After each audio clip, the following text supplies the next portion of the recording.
The European Parliament is putting Ursula von der Leyen's new team of commissioners to the test. They will need to ace these hearings to prove that they are ready to lead Europe. So here at Digital Europe, we've got our own 10 questions that we believe should be asked if we want to become a global digital powerhouse. So here we go.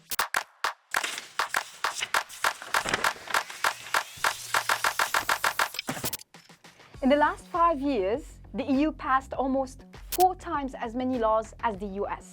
For example, in finance, a single cybersecurity incident might need reporting to 4 different bodies.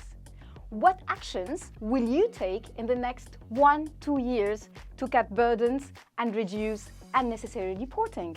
EU-US trade has reached 1 trillion euros. How will you ensure we keep strengthening our tech and security cooperation with the US? Connectivity is a critical technology, fundamental for our competitiveness and security. Even though we have leading companies, we lag behind on high-speed internet. What can Europe do to invest in the rollout of connectivity infrastructure and keep our lead? Europe is a green tech champion, but now the US and China are racing ahead. EU funding is up to 10 times less than in the US, and producing clean tech in China costs about 30% to 50% less than in Europe. Will you push for coordinated incentives like tax breaks and fast-track permits to make Europe the top location for green tech? 95% of procurement is still national.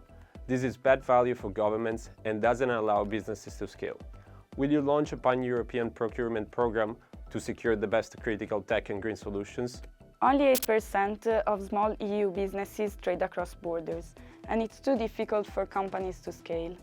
In the next 1 to 2 years, how will you break down the barriers to create a true single market? Only 8% of EU businesses use AI, and we have very few AI-leading companies here. How will you implement the AI Act in a way that doesn't put companies in Europe further behind? The European health data space could save up to 11 billion over the next decade by improving health data access for patient care and innovation. But it also adds to the complex web of rules governing data. How will the data union strategy simplify these rules? We need 12 million more tech specialists by 2030. Financing training pilot is not enough. Will the European Commission and Council consider making tech education compulsory in school? Our critical infrastructure faces weekly cyber attacks that turn everyday life into a potential battlefield.